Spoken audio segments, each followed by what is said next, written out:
One world government is a very idealistic but fantastic idea. It's a awesome to think about a world living in peace with shared resources, technology, and ideas. But in order for this to happen, would leaders of individual countries be willing to give up their power and submit to a greater authority or an equally shared authority? Not at all. Anyhow, let's have a little discussion on this ideal world which seems infeasible yet. Proponents of one world government describe it as the solution to old and new human problems such as war and the development of weapons of mass destruction, global poverty, inequality, environmental degradation, or catastrophes. It would assure global security, universal human rights, and social justice. By this global government, resources could be distributed more equally.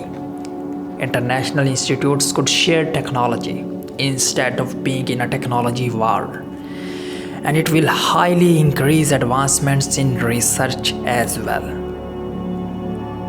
Many contemporary thinkers take a world federalist government necessary for international control of atomic energy, as Albert Einstein asserted.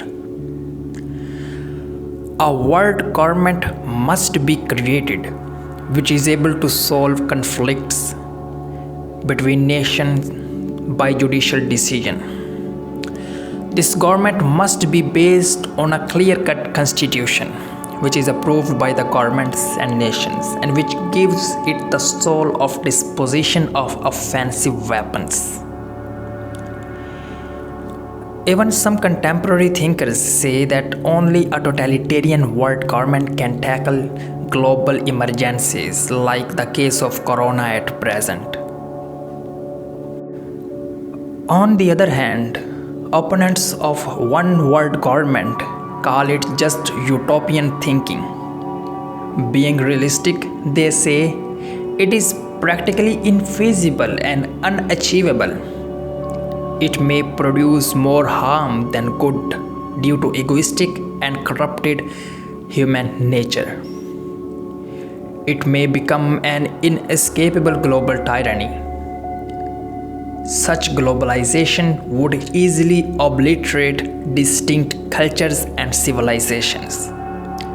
The remoteness of a global political authority would dilute the laws, making them ineffectual and meaningless.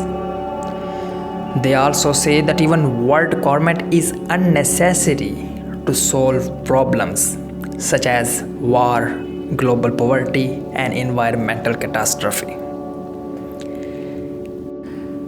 The proponents have more idealistic, yet the opponents have more practical arguments. There is a diversity in the implementation theories of one world government. What would be the political or government system? Democracy, monarchy, socialism, capitalism, meritocracy, military type of dictatorship, totalitarianism, or federalism. There is indeed a great diversity in government system and no doubt also in people's thinking and beliefs about them. There are certain problems like unnecessary nationalistic traditions and particular religious extremism, which we must have to solve for the establishment of global government. There would be a need for international courts where citizens could look to overrule national laws. There would be a need for only one universal currency rather than 180 currencies that are currently used worldwide. It would be very difficult, and many people would say it is unjust because individual economies differ greatly.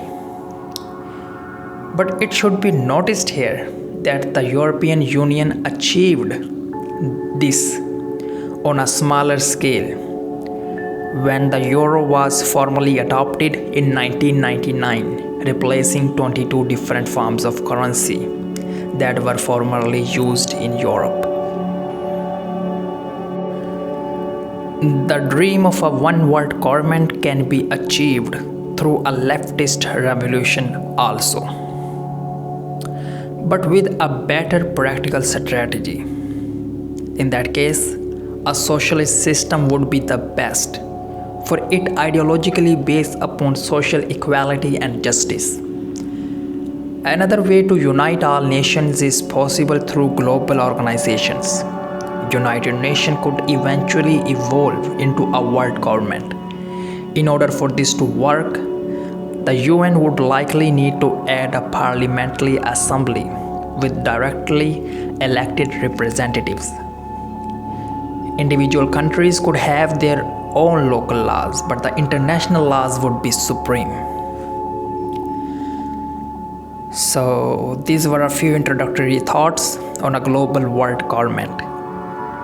Make sure to leave your views on this united government system. Thanks.